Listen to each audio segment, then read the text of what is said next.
Pernah kepikiran gak sih, kenapa ya ada teman kita yang tidurnya cuma 5 jam, tapi kok seger banget? Sementara kita yang udah tidur 8 jam penuh malah masih lemes. Ternyata nih, jawabannya itu bukan soal berapa lama kita tidur, tapi seberapa bagus kualitas tidur kita. Yuk kita bongkar bareng-bareng sains di baliknya. Rasanya udah lakuin semua hal yang bener deh. Tidur 8 jam, matiin lampu. Tapi pas alarm bunyi, kok rasanya kayak baru aja merem ya? Kalau kamu sering banget ngerasain ini, tenang, kamu nggak sendirian. Dan kabar baiknya, solusinya itu bukan nambah jam tidur loh.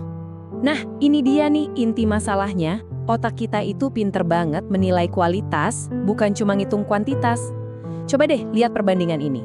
5 jam tidur yang pules, yang nyenyak tanpa gangguan, itu bisa jauh lebih mantap hasilnya daripada 8 jam tidur yang isinya gelisah dan kebangun-bangun terus. Kenapa bisa gitu? Ayo kita cari tahu. Kita tuh sering banget kejebak sama mitos kalau makin lama tidur makin bagus. Tapi gimana kalau aku bilang otak kita itu sebenarnya nggak peduli sama jam. Yang penting buat dia itu adalah siklus. Nah, ngertiin konsep ini aja udah jadi langkah pertama buat merevolusi cara tidur kamu. Jadi gini, tiap malam otak kita itu ngejalanin semacam program pembersihan yang namanya siklus tidur. Satu siklus ini durasinya sekitar 90 menit. Coba bayangin aja kayak siklus di mesin cuci. Setiap tahapannya punya fungsi khusus buat nyegerin lagi otak dan badan kita. Di dalam tiap siklus, itu ada 2 fase yang jadi bintang utamanya. Pertama, tidur lelap atau deep sleep. Di fase ini, badan kita tuh kayak masuk bengkel, benerin otot dan nguatin sistem imun. Terus ada tidur REM. Nah, di sini giliran otak kita yang kerja jadi pustakawan super, nyortir memori, ngolah emosi, dan nyimpen semua pelajaran baru. Dua-duanya ini kunci banget biar pas bangun kita ngerasa seger. Ini dia nih penyebab kenapa kamu bisa ngerasa capek banget walaupun udah tidur 8 jam.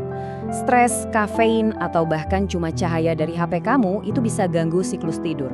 Akibatnya, otak kita nggak pernah sempat masuk ke fase tidur lelap dan REM yang berharga itu. Jadi badannya sih rebahan, tapi otaknya nggak pernah benar-benar istirahat dan masuk mode pemulihan. Oke, jadi gimana dong caranya biar kita bisa dapat tidur berkualitas yang kita butuhin? Jawabannya ada di pemahaman dan penguasaan jam biologis tubuh kita. Udah saatnya kita kerja bareng sama biologi kita, bukan melawannya. Pernah nggak sih ngerasa ngantuk di jam yang sama tiap sore?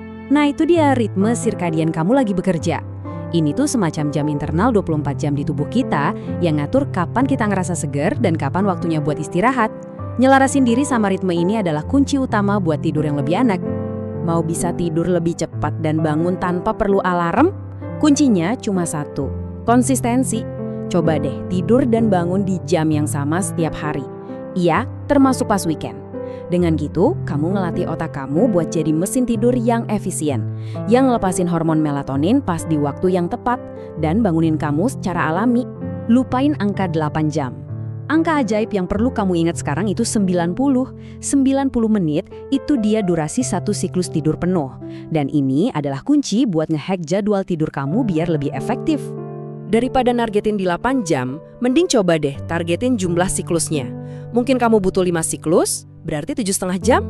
Atau jangan-jangan 4 siklus selama 6 jam aja udah cukup buat kamu. Coba-coba aja, eksperimen, dan temuin mana yang paling pas buat badan kamu. Tujuannya adalah bangun pas di akhir siklus, bukan di tengah-tengahnya. Pernah kan ngerasa kayak zombie di pagi hari, padahal tidurnya cukup loh? Nah, itu yang namanya inersia tidur.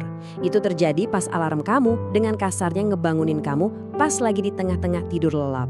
Dengan ngerencanain tidur pakai siklus 90 menit, kamu bisa bangun secara alami di antara siklus dan hasilnya seger, siap buat aktivitas. Oke, sekarang kita udah tahu kapan enaknya tidur.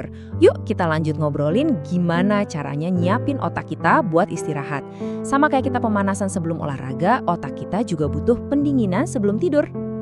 Ada aturan gampang banget nih buat pendinginan malam, namanya aturan 3-2-1. 3 jam sebelum tidur, stop makan berat biar pencernaan kita juga istirahat.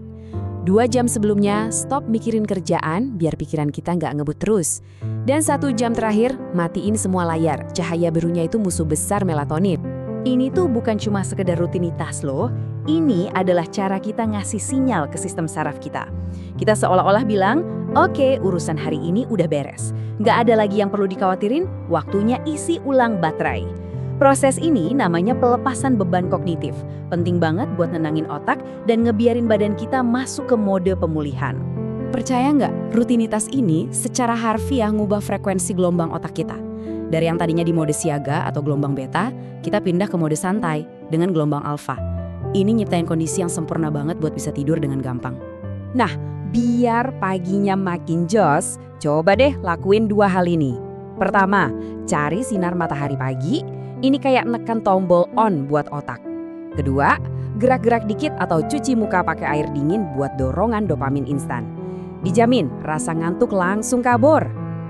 Tapi, semua tips dan trik paling canggih di dunia pun nggak akan berhasil kalau kita nggak mengubah satu hal yang paling mendasar. Cara kita memandang tidur itu sendiri.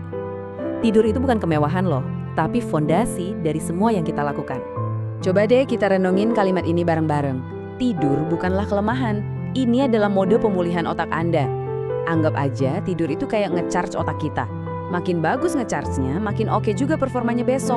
Pas kita benar-benar memprioritaskan kualitas tidur, kita nggak cuma ngerasa lebih seger, kita juga jadi mikir lebih jernih. Fokus kita jadi lebih tajam, mood kita lebih stabil, dan kita bisa ngambil keputusan dengan lebih cerdas. Intinya, kita jadi versi terbaik dari diri kita sendiri. Jadi malam ini pas kamu siap-siap mau tidur, aku punya satu pertanyaan buat kamu. Kamu mau tetap ngitungin jam atau mau mulai ngitungin siklus? Pilihannya ada di tangan kamu, dan dampaknya, wah, bisa mengubah hidup kamu. Selamat tidur cerdas!